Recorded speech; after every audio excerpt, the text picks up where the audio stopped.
No te voy a preguntar por el estrés postvacacional. Queda tranquilo. Me dejas muy tranquilo. Si me hubieras preguntado por el estrés postvacacional, probablemente me habría levantado y me habría marchado. ¿Por qué? Porque siempre se asocia al psicólogo o a la psicología a esos 4 momentos, ¿no? El estrés postvacacional, el momento que empieza el cole, y me parece que si vas a un sitio a hablar con alguien serio debes hablar de cosas interesantes. ¿La psicología es una cosa seria? Bueno, todo lo sería que puede ser una disciplina tan joven y que tiene por costumbre, a falta de un lenguaje propio, robar conceptos de otras disciplinas. El estrés lo robamos de la ingeniería, la resiliencia, esa palabra tan bonita, es otro concepto de la ingeniería. A falta de un lenguaje propio, utilizamos recursos de la medicina, de la ingeniería, de otras disciplinas. Hay un bar, creo que está en Malasaña, que se llama La Llorería, que va la gente a llorar. Ah, mira qué bien. ¿Vamos a asistir a una psicología low cost? Donde Ya el psicólogo existimos. ya existe. Ya existe. Ya existimos. La psicología low cost se llama coaching. Ya se inventó, siempre ha existido una psicología low cost. Ahora se llama coaching, antes se llamaban libros de autoayuda, y si nos vamos remontando en el tiempo, se llamaban novelas de caballería. Por eso Cervantes escribió El Quijote para hacer una novela de caballería riéndose de las novelas de caballería. Era como un psicólogo que hoy quisiera hablar de coaching. Pero el Amadís de Gaula tiene mucha más calidad literaria y antropológica que El Caballero de la Armadura Oxidada, que es el gran libro de autoayuda. ¿Hay que desconfiar de la autoayuda? ¿De los libros de autoayuda? Si funcionaran, habrían publicado uno, y publican cada año cientos. ¿Uno no puede ayudarse a sí mismo o uno no puede, o solamente uno no puede ayudarse a sí mismo? Uno debe ayudarse a sí mismo. Yo creo que psicologizamos la vida en exceso. Que diga yo esto quizás llame la atención, pero yo soy partidario de psicologizar la vida lo menos posible. Cada uno debe ayudarse a sí mismo. Y solo debemos acudir a un profesional a que nos ayude si hay una necesidad real. Es decir, si hay una psicopatología o si hay una necesidad de cambio que no podamos hacer solos y que necesitamos que un tercero nos ayude. Por eso la psicología en general, en mi opinión, es tan exitosa. Por ejemplo, y por ponerte quizás la más exitosa de sus ramas, la psicología infantil es tremendamente exitosa. Funciona muy bien. Y funciona muy bien, en mi opinión, porque hay unos padres que son conscientes de que su hijo tiene un problema, han intentado resolverlo por varias vías y no lo han conseguido, y acuden a un tercero para que les ayude. Con lo cual, de alguna forma, vienen curados de casa. ¿Tiene que ver que el cerebro a esas edades es más esponjoso? Sí, es la edad en la que se construye casi todo. Y es una edad en la que los padres tenemos como principal función, y esto a veces no les gusta escucharlo a muchos, la de frustrar a nuestros hijos. Nuestro trabajo consiste en que se sometan a una serie de normas que no han elegido para que después puedan, con ese bagaje, usarlos de referencia, enfrentarse a esas normas, rebelarse contra ellas en la adolescencia, pero necesitan tener unas normas a las que asirse que no escogen, las imponemos los padres. Por eso yo a veces resumo de una forma un poco provocativa que el papel de los padres consiste básicamente en frustrar. ¿Tiene que haber un equilibrio con animarles? Yo creo que cuanto menos animarles. Yo creo que cuanto menos los animemos, mejor. Nuestro trabajo consiste en decirles que no, porque nadie se lo va a decir con más cariño que nosotros y nadie se lo va a decir con más sinceridad que nosotros. Si tú no le dices a tus hijos que no, la vida se lo dirá. Hay un experimento muy bonito de psicología social que consistía básicamente en pedirle a los niños que hicieran un dibujo bonito. Y cuando los padres sabemos cuando nos hacen un dibujo bonito y cuando nos hacen un dibujo para pasar el trámite. Cuando los padres le decimos a los hijos qué bonito es este dibujo y realmente lo es decir, hay una implicación, hay un trabajo, ha puesto interés, eso mejora su autoestima. Pero cuando le decimos qué bonito es este dibujo ante un dibujo claramente deficiente, su autoestima se rebaja. ¿Los hijos son un juguete de los padres? Sé que me vas a decir que no, así que te lo pregunto de otra manera. ¿Hay padres que consideran que sus hijos son un juguete, un proyecto, un amigo, como lo llamemos? A veces incluso un amigo. Yo creo que eso es un poquito cultural. Yo creo que los países anglosajones sí que tienen más esa idea hablo en lo patológico, en lo despectivo, ¿no?, de que los niños son un adulto en proyecto. Yo creo que los países mediterráneos somos más conscientes de que hay una vida adulta, una vida adolescente y una vida infantil. Los niños no son un proyecto de los padres, pero creo que sí que son la ocasión para los padres de que cambiemos cosas que podemos mejorar. Quiero decir, si tenemos un niño que necesita afecto y nosotros somos poco afectuosos, nos vamos a tener que forzar en ser más afectivos. Si tenemos un niño que no respeta los límites y nosotros somos muy anárquicos, nos vamos a tener que forzar en ser más obsesivos. Creo que los niños nos pueden ayudar muchísimo a ser más flexibles y a mejorar. A un entrevistado que se sentó donde estás tú sentado ahora, le pregunté no hace mucho si el acosador escolar sufría también, como el acosado. Y él me dijo que sí, y me dijo que sí porque él había sido acosador escolar. Sin duda. ¿Eso es así? ¿Sufren también los acosadores o sufren más los acosados? Bueno, quién sufre más es difícil, depende de cada momento, pero desde luego el acosador sufre. El acosador es un niño que está buscando un refuerzo que no obtiene de otra forma y que está buscando un papel alto en la pirámide social y solo lo puede conseguir a través de la imposición de la violencia o del hostigamiento. Pero está buscando ocupar un lugar que sabe que si no ocupa desde ese papel, no va a ocupar desde ninguno. Está buscando un lugar. ¿Y el acosado? El acosado sufre, evidentemente, y necesita ayuda, pero no necesita tanto ayuda de un psicólogo o ayuda de un adulto. Los niños, y todos los que hemos sido niños y tenemos memoria y podemos recordarlo, los niños saben qué es el acoso perfectamente y saben cómo se resuelve. El acoso se resuelve cuando el observador pasa a la acción.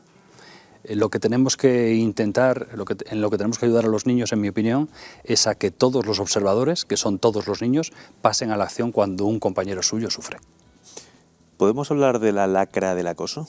¿Es una lacra? ¿Es un problema? Todos los datos nos dicen que al menos 1 de cada 4 niños sufre o ha sufrido acoso. Y todos los que tenemos memoria recordamos que cuando entrábamos en una clase por primera vez sabíamos quién era el que recibía y quién era el que daba, de un simple vistazo. Tenemos que pasar a la acción porque efectivamente es una lacra, aunque siempre lo haya sido. Hay otros muchos problemas que siempre lo fueron y un día decidimos que tenían que acabarse. Y yo creo que es el momento de pasar a la acción en este. Estamos hablando de niños, vamos a cambiar de edad del hombre y vamos a ir a una edad intermedia que es la del adultescente. Eso no es una edad, es una forma de ser. ¿Y una forma de hacer el ridículo quizás, o no? Y una forma de hacer el ridículo muy importante. Hay adultescentes de nuestra edad y hay adultescentes de 80 años.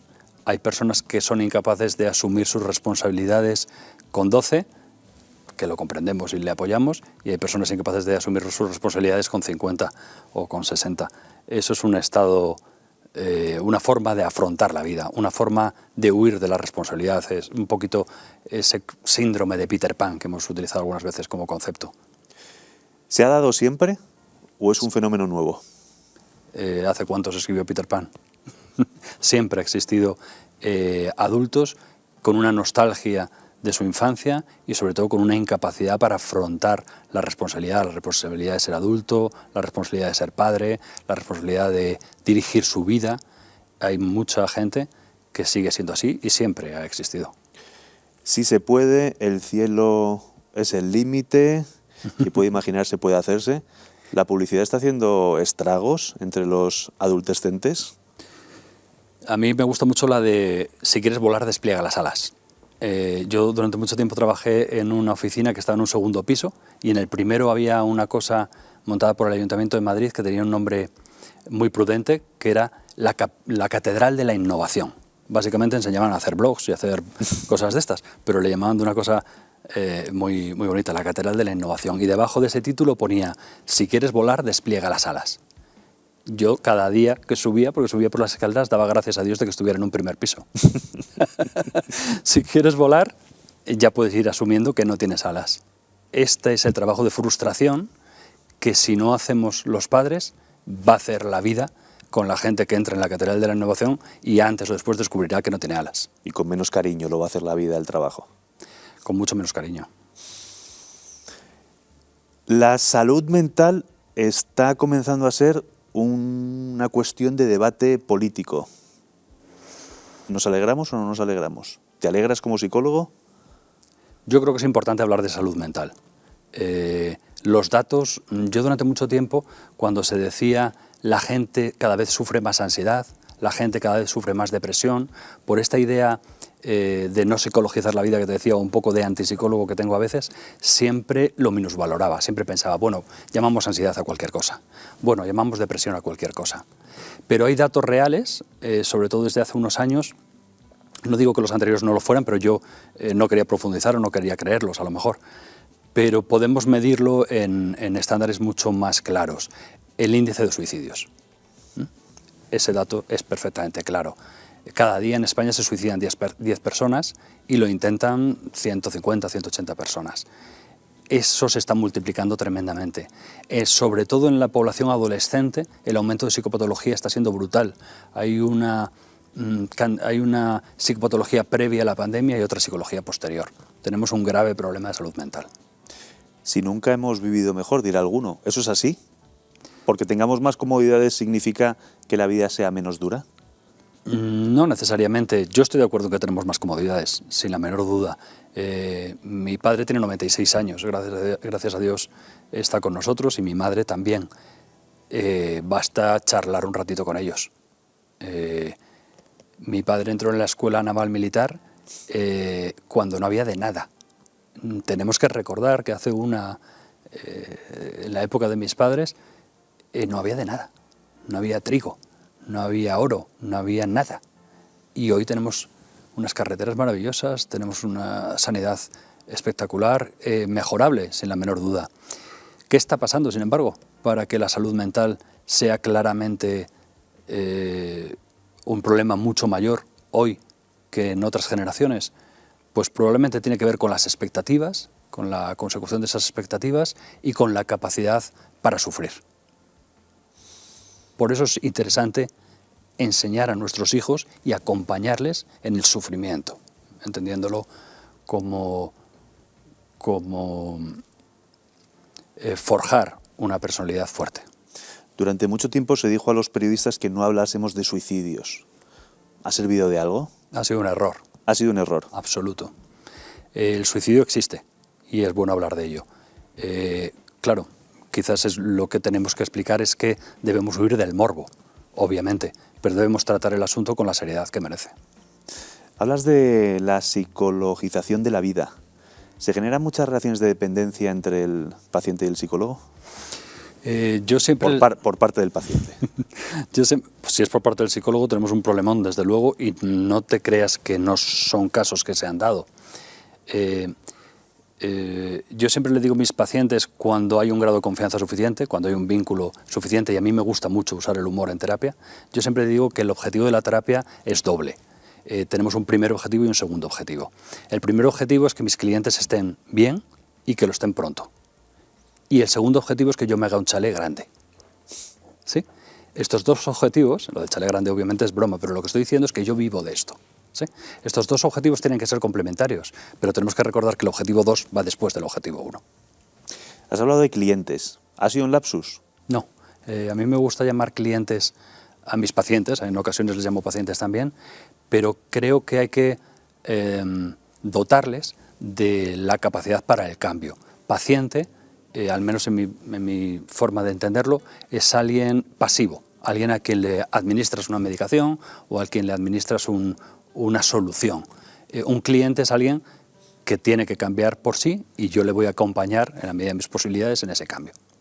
Tenemos un tiempo tasado para la entrevista que todavía no hemos agotado, pero no sé si te hago esta pregunta, la respuesta lo va a agotar. ¿Qué es la felicidad? Esa es buena. La felicidad tiene que ver con la búsqueda de un sentido.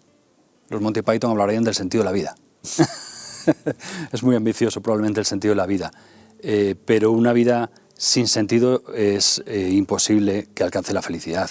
La felicidad, si tuviera que decirlo de una forma muy, muy sencilla, demasiado, diría que es lo contrario al miedo. No se puede ser feliz mientras se tiene miedo.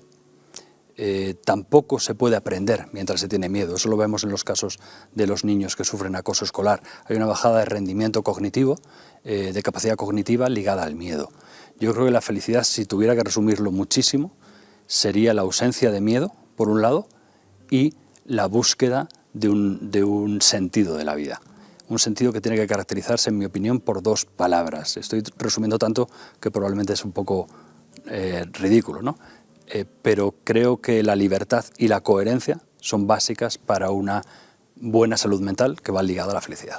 No te preocupes que el ridículo lo hace el entrevistador por hacer la pregunta, no lo he entrevistado. Es complicada, lo he entrevistado por responder. ¿Se puede ser feliz en un gulag, en un campo de concentración, en una cárcel, en una situación adversa? Alexander Solzhenitsyn nos cuenta que sí. Y que si el sentido de nuestra vida es la felicidad, lo tenemos complicado. El sentido de nuestra vida tiene que ser superior a nosotros. Para el militar, solo en el aspecto profesional, el sentido de su vida es el servicio a su patria. Para el periodista, el sentido de su vida, hablo solo en el ámbito profesional, es la búsqueda de la verdad. Nuestra vida tiene que estar dotada de un sentido.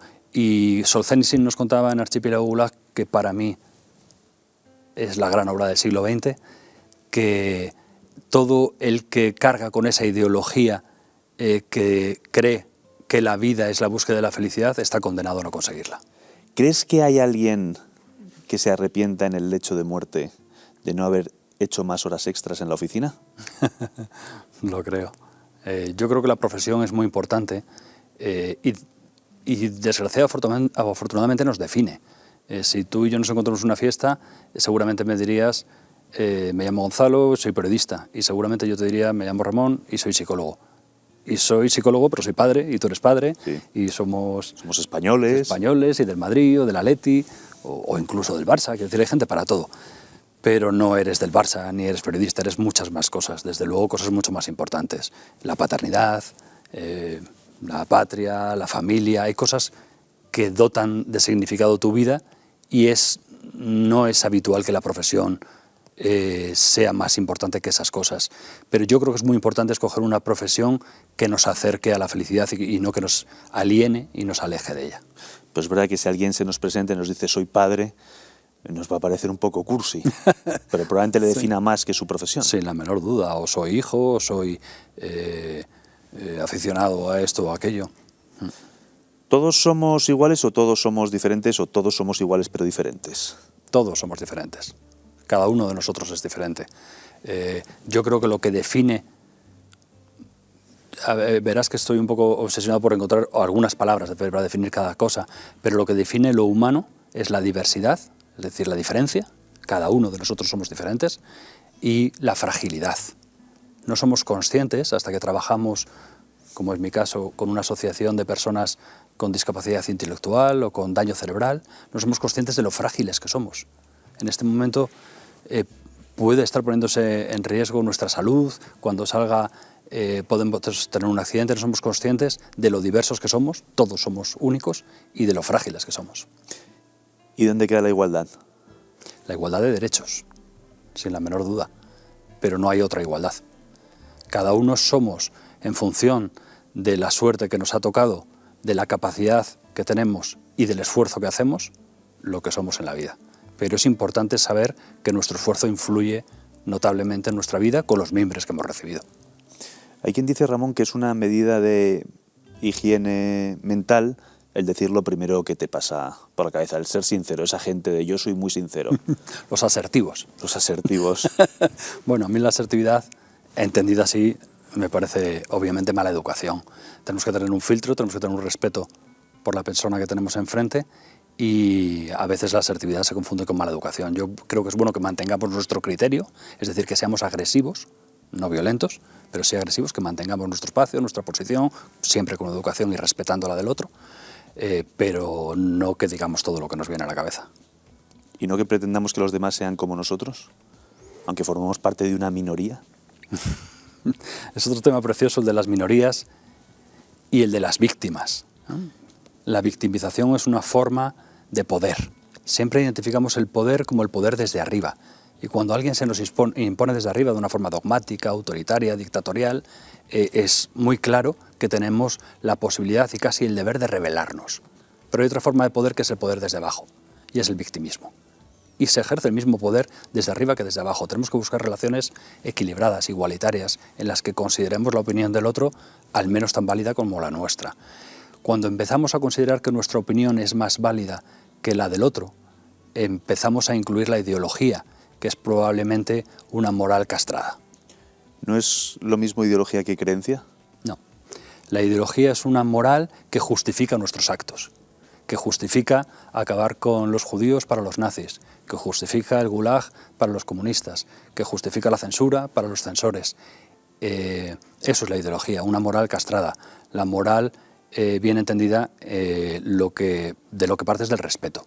Es como el nacionalismo, que es una forma de exclusión, y el patriotismo, que es una forma de unirnos. Estamos, desgraciadamente, mi sensación en esta época, en la época de la división, de los grupos, y no en la época de unir, de reforzar, de hacer eso que antes comentaba que hicieron mis padres y los tuyos, construir lo que hoy nosotros estamos disfrutando. Yo creo que nosotros tenemos la obligación de mantener, de ser conservadores, mantener lo que nos dejaron y progresar, avanzar sobre lo anterior, no destruyendo lo anterior, sino avanzando sobre ello, como una cebolla.